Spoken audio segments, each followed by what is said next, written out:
Good morning. For those of you who are joining, we'll wait a few moments. It's just before 11 o'clock. I've actually made it on time for a change.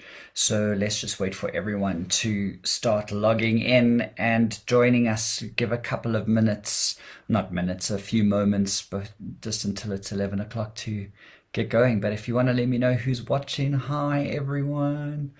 Nice to see you. Hi Mandy. Nice to have, we've got 6 people on so far already. I'll do all prompts even before we've started.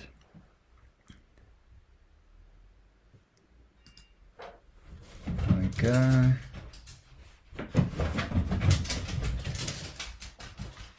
Hello, Janet. Welcome. I hope you're feeling better now. We have all been worried about you and how quiet you've been on Slack. So yes. Frank, I'm live at the moment. Sorry, I've got people walking in. So yes, I'm live. Oh, you're live. Yes, I'm just letting people know that I'm live. So hi Tumi, welcome. So yes. Well, it's 11 o'clock now, so let's get started.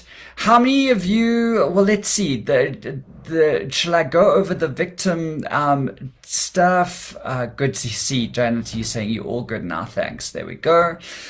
So let's start talking a bit about transactional analysis and alcohol, because what I'm going to be doing today is, last time I did the Facebook Live, and let me first off start by saying thank you to Janet for giving me this opportunity. I just love chatting about these things, and this has forced me to do some research.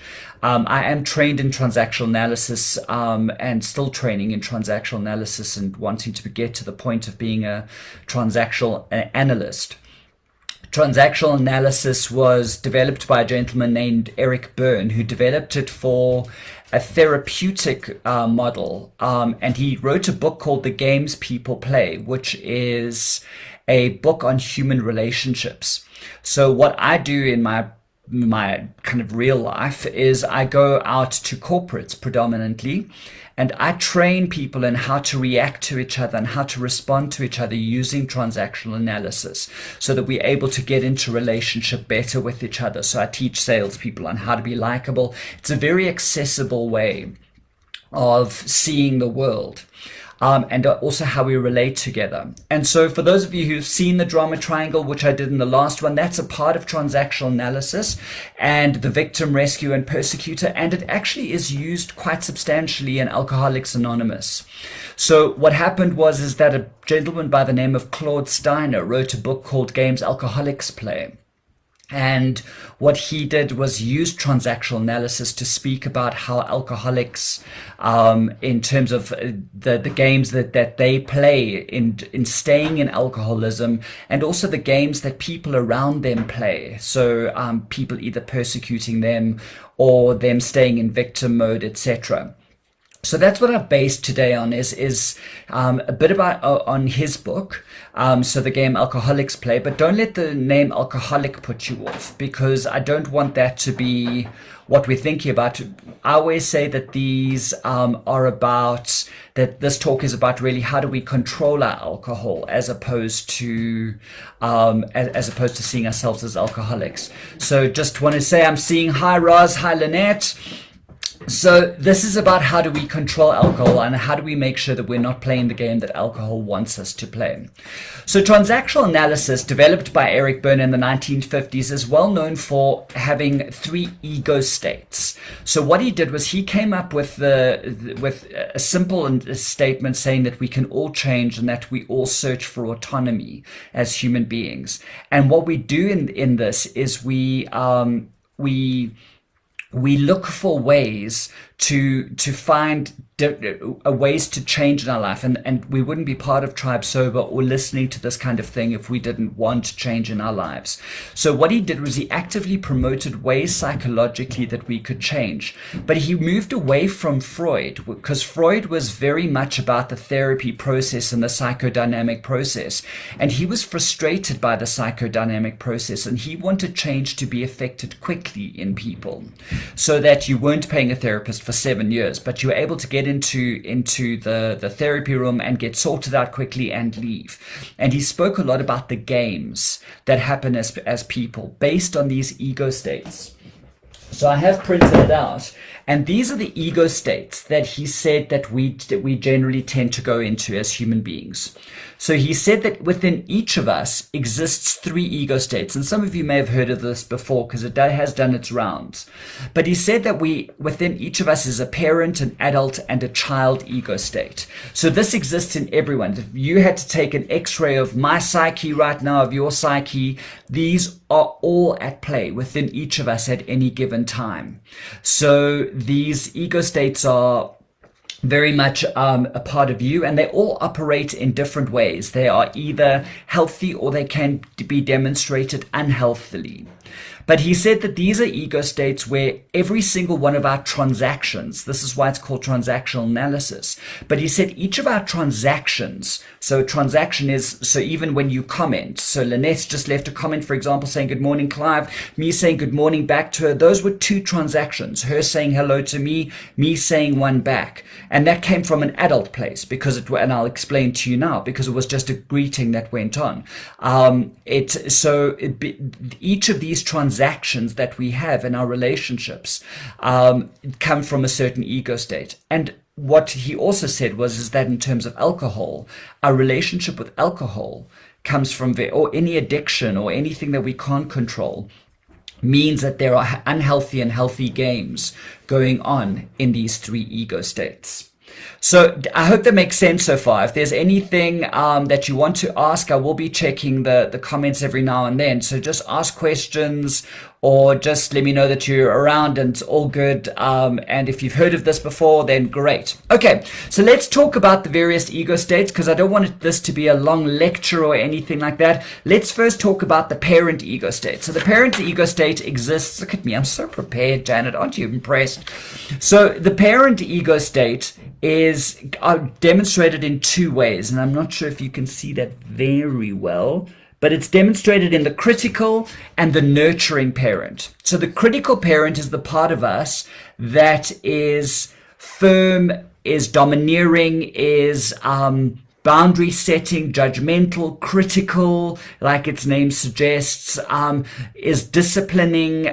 So it's the parent ego state. So the parent ego state is learned behavior that we've learned from our parents, that we've modeled. So our parents might have we might have a critical parent in our lives. So as someone, and it could be, these aren't just necessarily our parents, but this can be anyone, a school teacher, anyone who's parented us.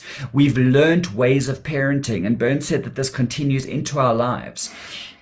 So the parenting model is the critical parent is learned behavior, where we've learned to guide people by parenting like we were modeled to us, by being either critical, judgmental, boundary setting, or being firm. Okay, and then the nurturing parent, which is that one over there, sorry, everything gets mirrored, is the part of us that's caring and nurturing and looks after, tends to other people. So I used to work for a company, and they used to give examples. The critical parent, the example would be a judge in a court who finds you guilty, disciplines you, sends you off to jail, is very much the finger wagging part of it. And nurturing parent career would be like a nurse or someone who looks after you and cares for you. So this is the parent ego state. It's learned behaviors that we got from our parents, and these either operate internally or get expressed in transactions, because transactions also happen in our minds. Let me know if this is making sense so far. Is everyone following me, or am I going too fast? You can just pop a comment in with a thumbs up, or just a yes, I'm with you, or whatever you want to do. but I just want to make sure that this is landing. So we're going to, or if you've got any questions, just pop them in there. So let's go on to the adult ego state. So the Tribe Sober, all good, Clive. Thank you. That's great. Okay, so the adult ego state is the part of us that's logical and rational, unemotional. It's problem solving. It thinks through things before doing them. It's the part of us that uses past experience to work things out. The adult is the part of us that will make a decision that's not based on emotion. And what I often think of is a lawyer and a defense lawyer, you know, in the movies where, or even like Oscar Pistorius or Jacob Zuma's defense lawyer, whether they think he's guilty or not, their job is a defense lawyer. They make an unemotional decision to defend him, even though they might necessarily be thinking otherwise. An accountant will say, we've got to retrench 500 people. They don't think about the 500 people who are going to lose their jobs. It makes business sense. And it's an important ego state. So the adult ego state is the task focused. It gets the job done. And it's very much the interactions that happen in business can often be adult based, where it's like, hi, can I get this report? Yes, you can. Great. Thanks very much. That's adult transactions that go on. So that ego state exists within us as well. Then the child ego state is felt behavior. So that's what's interesting about this. So this is the only one that's not really learned. This is the one that we get, and it's felt, and it's based on the way that we get parented. Now I'm going to focus a lot on the child ego state because alcohol and the child ego state have a lot to do with each other. So over here we have what's called the free child or the natural child. So Burns split these in half, the child ego state. And he said there's the free child, and then on this side was the adapted child. So the free child is the child that we're born with. So the free child is the one that's natural, creative, spontaneous, energetic, doesn't always think about consequences. It's the fun-loving part of us. So say, for example, you are a 2-year-old. A 2-year-old sees kitty cat, goes running across the street to go and see the kitty cat. Mom and dad are going into critical parent. No, don't do that. Or running after and saying, come on, boy, don't. You must look for cars. But the child doesn't think about consequences. It's just natural instinct. You give them a piece of paper. They don't worry about lines. They draw you this terrible drawing of something or someone. And it turns out, you've got to say, oh, wow, that's great. But it's just lines on a paper. But they don't care because they're creative and energetic and spontaneous. And then on this side is the adapted child. Because one of the first things that happens when often as children we start expressing our free child is parents start saying no. Stop running. Stop playing. You're being too loud. No. So what happens is that this is behavior that we get taught as children. So we either become adaptive child, which is where we learn that we need to be submissive. We need to be tolerant. We need to be compliant. We need to adapt to the situation and say yes, because we know that mommy will be pleased with us, or teacher will be pleased with us if we listen and we obey. So we learn that that's what makes us acceptable. So, remember, these present in all of us, and they present in either healthy or unhealthy ways. The rebellious child is the part of us that learns that maybe we can stand up to mom. So mom says, go wash your hands, and we say no. So mom says, well, fine, eat with dirty hands. And we're like, oh, we can actually get away with it. That's cool. Or else what we do is that, rebellious children, especially at night, they say, mom says, or dad says, go to bed at 8 o'clock. And child says, no, I'm not going to bed now. And they go, okay, 8:30. And they realize that they can start getting away with things. So they start standing up, and they realize that when they voice their disapproval, mom and dad back down, or teacher backs down, or auntie backs down, or granny backs down, whoever it is, grandpa, brother, older brother, whatever it is, they back down. So the rebellious child starts forming in me. So each of these exist within us. These six are there six? Yes. These 6 different ego states exist within us, but in varying capacities. So some of you might already be seeing that there's certain ego states that you gravitate more naturally to. So I know, for example, I gravitate to a nurturing parent and a free child. I care for people. I want to get alongside people. I want to support people. But sometimes the problem with the nurturing parent is I want to rescue people. For those of you who watch the drama triangle, I want to try and make sure everyone's okay, but I get burnt out because that's the unhealthy part is I want to, their needs come first, so I look after them. I don't operate well in the critical parent space, and especially receiving the critical parent, okay? So I don't operate well because the critical parent is in me struggles to have those critical conversations. The critical parent is very good at saying to you, you did this wrong, you need to do this properly from now on. Whereas the nurturing parent struggles with those kind of conversations because the nurturing parent worries more about the relationship. The critical parent worries about the relationship, but if it's unhealthy, they leave a sting. So the critical parent is the one that's like, so I just see, for example, Lynn has said, "Hi, Clive, sorry I could only join late." My nurturing parent says, "It's great to have you." The critical parent might be, "You knew it was 11 o'clock. Why did you join late? You're not going to know what's going on. Please, will you get off?" Lynn, I'm not saying that. I'm totally delighted that you're here. But the critical parent might unhealthily respond like that. And we've all had bosses or maybe even parents who nothing felt good enough. And that exists in the critical parent. The adult ego state. So the adult ego state is very much, it exists within us, but it can be unhealthy in that the adult ego state can feel boring at times because it's very much transactional. It does operate from a place of saying, like, do you want to do this? Yes, I do. Great. Let's go. What time? 7 o'clock. Great. I'll meet you at 7 o'clock. Where are we going to meet? It's those kind of transactional things that can feel a bit boring. So that's when it gets into an unhealthy space. But adult is generally where we want to head to, especially when it comes to alcohol. And I'm going to talk about that now. The child ego state, the free child ego state, when it gets into unhealthy positioning. Sorry, my phone's going mad. I just want to make sure it's not one of you. The child ego state, especially in the free child, sometimes doesn't think of consequences. The free child says, "Oh, I'll just go for it. It'll be fine. It'll be great. I'll have fun. As long as it's fun, that's all good." And this is often where our first relationship with alcohol takes place, is in the free child. Because remember those moments, and often what we do is that often we drink our free child in as well to escape, but we'll get to that now. But the free child is often where we first learn about alcohol, and we first have our first tastes, and it's exciting, and we don't think about consequences. Some of us might have been 8 years old or whatever it is, but there's an excitement that comes along with alcohol. And often that's where we first experience it. The adapted child, where it goes into unhealthy is that the adapted child says yes when they mean no. So everything in them is saying no, but they still do it.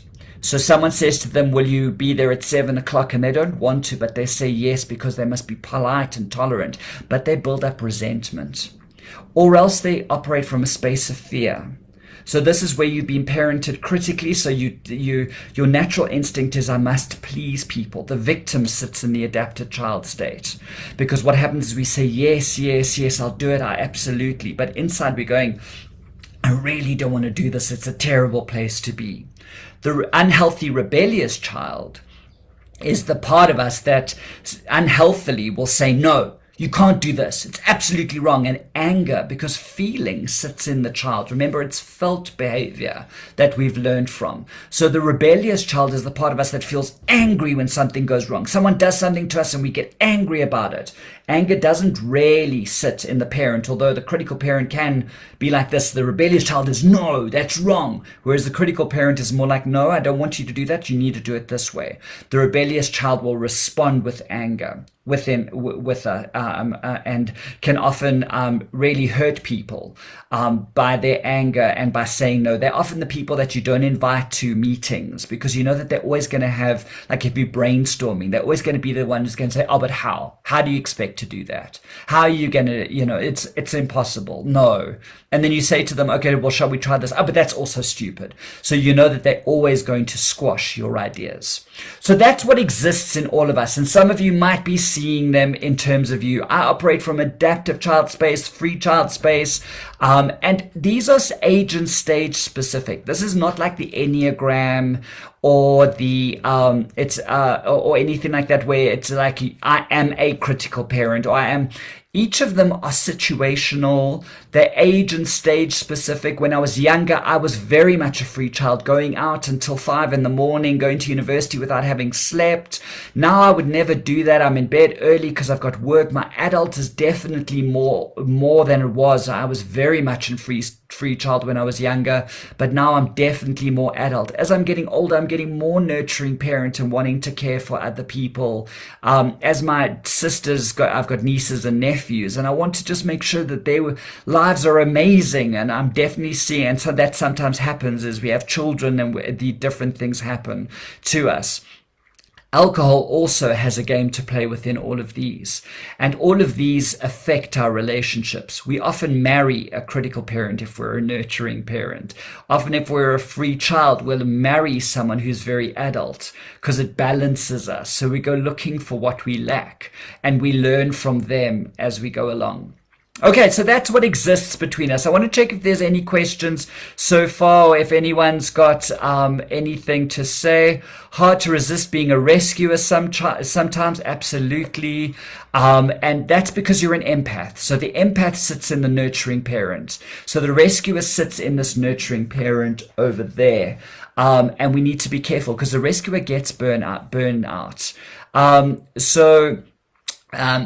The alcohol is fun. Is our child talking? It can be in terms of that, but I'll also tell you what it could be in terms of that. Mandy, I see you resonating in terms of the adaptive child.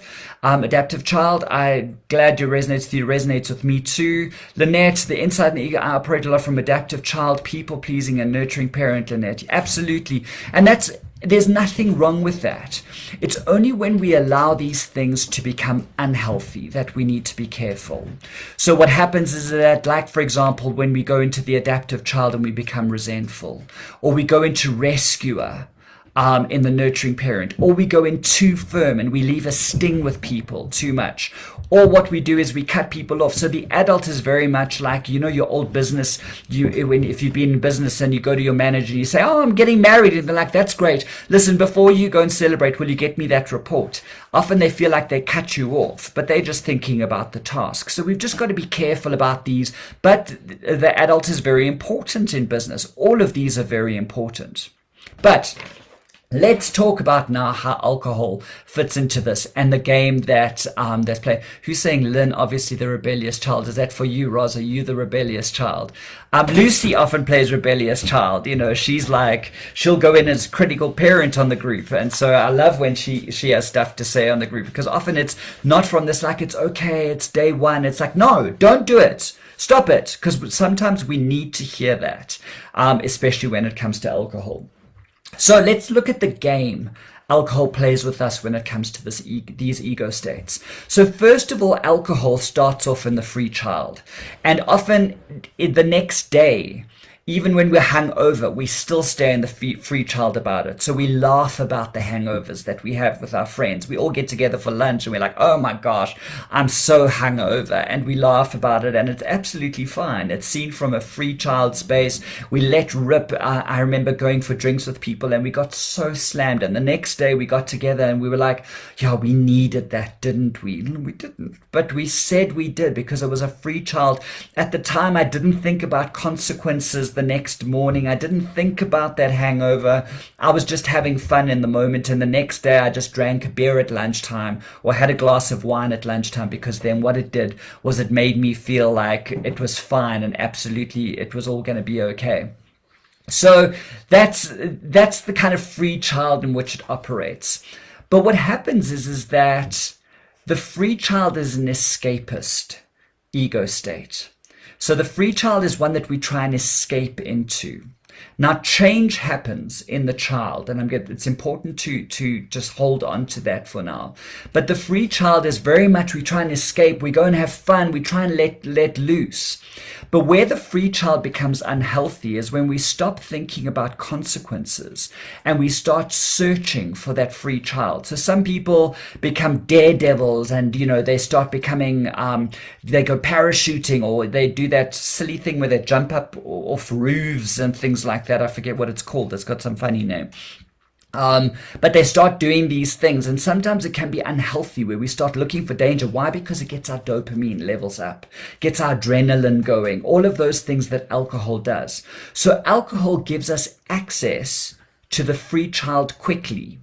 Okay, so you look at a wedding, someone's feeling a bit shy, I'm feeling a bit lubricant, I need a social lubricant to make me feel like I'm more confident, which is the free child and energetic, so I have a drink. Because alcohol allows the free child, because it takes away the fear, which is in the adapted child, so it takes away the part of us that says, oh, people are going to be looking at me. And that's why we dance with no abandon, we fall over and we laugh, and the next day we feel terrible about it. So because the reality is that the free child has been drunk into being. And I've often seen it. Like, I'll see my managers at work before, and they're all and then suddenly they have a few drinks and they're the one shirtless in the middle of the dance floor. And you're like, whoa, where did that come from? Because they've drunk the free child in. But remember what I said is that the free child is to get rid of the adapted child. And so many of you are starting to say you resonate with the adapted child, because the adapted child is the part of us that's fearful. The adapted child is the part of us that feels like we're not enough. The adapted child is the part of us that feels like things are being done to us. I've seen on the group often someone say, my husband is being terrible to me. I've had a fight with him. So what have I got into? I've got into critical parent. A critical parent usually breeds an adaptive child. So when I go into that fear response, what do? I want to escape. So what's the game I play? I want to drink. So what happens is that it could just be a day where I've just been managed, managers might have just said to me, that report isn't great, and suddenly I've taken it as I'm not good enough, and that night I want to drink. Okay? Or else what happens is I've adulted for so long that I feel like I deserve a drink because I've been adult for so long, because I want to escape the adult. So what we do is that we operate from these different ego states, and we go looking for a way to escape, especially from the critical parent. A lot of people, Burns said, who are in Alcoholics Anonymous, because remember, that was his only gauge at that point. That was all that we had. We didn't have the kind of sobriety options that we have now. But what he said is that we start, and that's why he said children of alcoholics, because often what we do is we become rescuers. We want to rescue people. We can't. So what we want to do is we want to escape that, because our nurturing parent. We get surprised when people are horrible to us. So we want to drink it away, because it's a quick and easy way to get rid of an ego state we don't want to access at that point.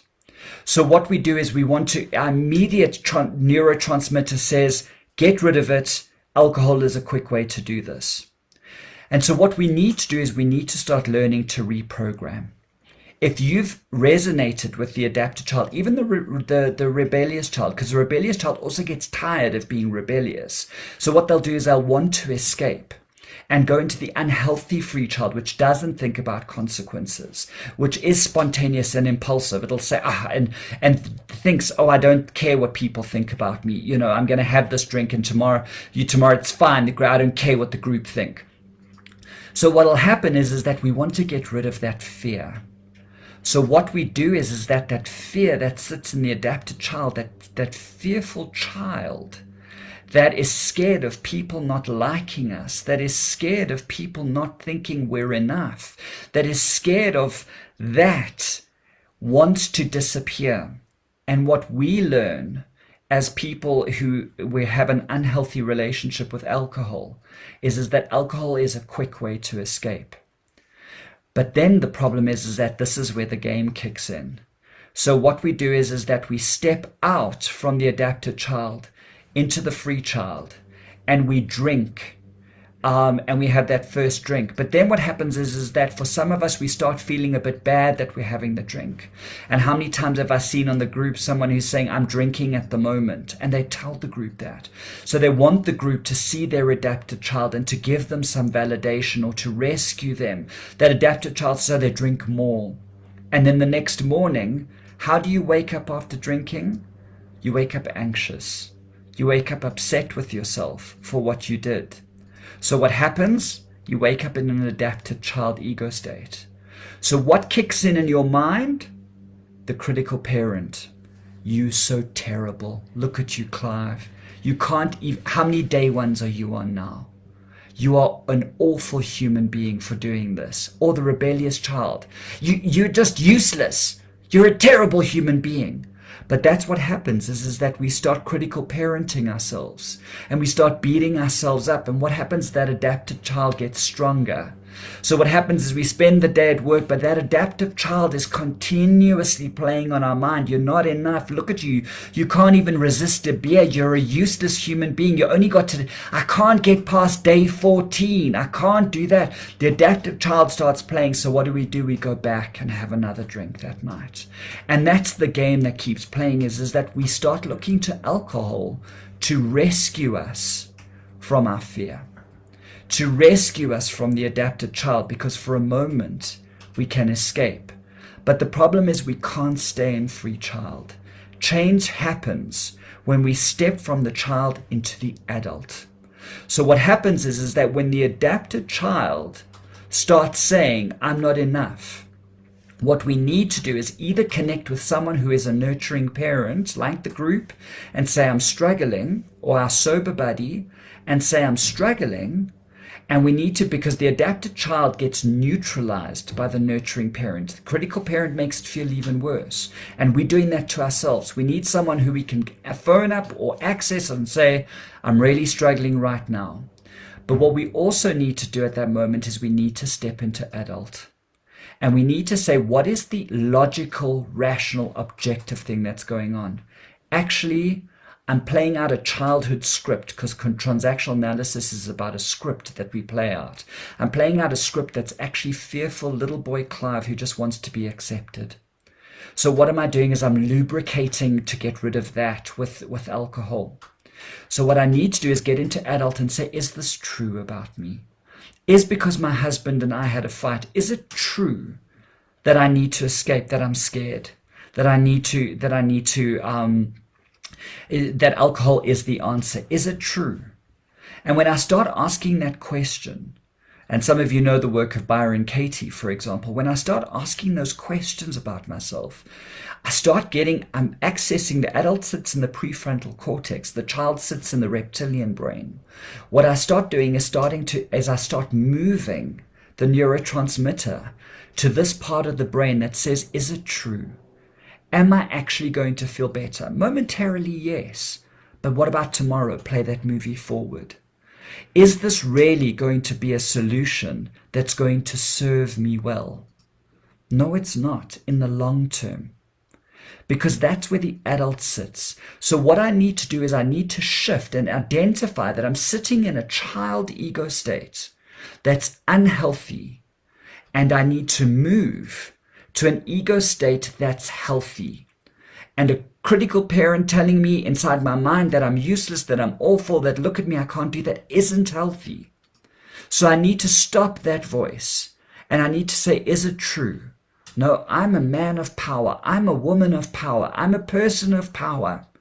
And what I need to do is say that I have the strength. I have the group. I have a community around me, but I also have the resilience to be able to see, and the maturity to see that I'm not defined by what I feel. I'm defined by what I decide. And the adult ego state is where we make decisions. So what am I going to decide to do? Not what do I feel like doing? What do I decide to do? And when I start looking at that and start saying that it's actually a decision that I have to make, that I'm going to decide not to drink, I've accessed the adult ego state. While I sit in a place of looking for escape, I'm in the child ego state. That said, and I'm going to end soon because I know I've been over my half-hour mark. Also, what I want to do is I want to replace that escape, potentially, with another free child option. So go paint. Go dance to music. Go turn on and just let rip. Go access that 2-year-old child. So go and have fun in the garden. Go kick a soccer ball around. Go play tennis. Whatever it is, go watch a TV program you love. Distract yourself. The other option is not to step into adult, but go and find another free child activity that takes you back to that it's all going to be fine, the healthy free child. I can do this. I've got this. I'm going to go laugh. I'm going to go to the theater tonight spontaneously. Whatever it is. I'm going to go see a friend who makes me laugh until I wee. Go and find those moments, because what we want to do is we want to replace it with the healthy ego state. And those are the two we want to go looking for. We don't want to step into the game alcohol plays, which is to say that you're worthless, that you need it to be able to step out of fear. I've got to decide to step into my power, or else what I need to do is decide to find something else to escape into, or else I'm stepping into a game which is going to keep going on, and I'm going to keep having those day ones, day twos, day threes, and going back to day ones, whatever it is. I hope that's helpful in terms of ego states. I could talk about it for hours. I just want to check if there's any questions, or if that's been helpful, or what you are, if there's something that you want to kind of ask. So let's just see where I got to in terms of that. Good to see new people. Hi, new people. That's great. The adaptive child can be exhausting, Lynn. It can be exhausting. That's the problem with the adaptive child, is it eventually leads to burnout. But the problem is that, so how do we deal with burnout? We want to drink. So that's the problem. So we need to find other things about it. So I see there, I am considering running a course. If you are interested in this, I'm very happy to see how we can take it further. It won't necessarily just be alcohol related. It can be relationship related as well. And then, yes, it's about what we decide rather than what we feel. I'm glad that resonated, because that's the adult. It's about getting our brains to move from here to here. And that's what it needs to do. I hope this has been helpful. I'm going to finish off now, and just see there's questions, people saying it's useful. Thank you very much that you're finding it useful. Thank you for being a part of this. I hope that it's given you just some input. Always remember, what ego state am I in? What ego state do I want to be in? It's like a muscle that we start developing. And how do you develop that muscle? It's like going to the gym. Start with a 2 kilo until eventually you get up to the 20 kilo or beyond. Start small. Just start asking the questions. What ego state am I in? And what ego state do I want to be in? And usually I want to be an adult, or I want to be in free child, or I want to look after myself by stepping into the nurturing parent. Thank you for the time that we've had together. Thank you to Tribe Sober. And for those of you who are not part of Tribe Sober, I encourage you to check it out on tribesober.com. But if you want to chat, I'm available on the group. But also, this is being recorded. And so if you want other people to see it, just send them the link. It'll be on YouTube, I'm assuming. But thank you for the opportunity. Thank you for this. I hope that you have found it useful. And I look forward to connecting with you more and more as we go along. Janet, I'm glad that you're well. I hope you continue to get well. Thank you for the fun time we've had. And I hope that, I hope we get to connect soon. This is Clive, and I'm signing off from here. Cheers, everyone.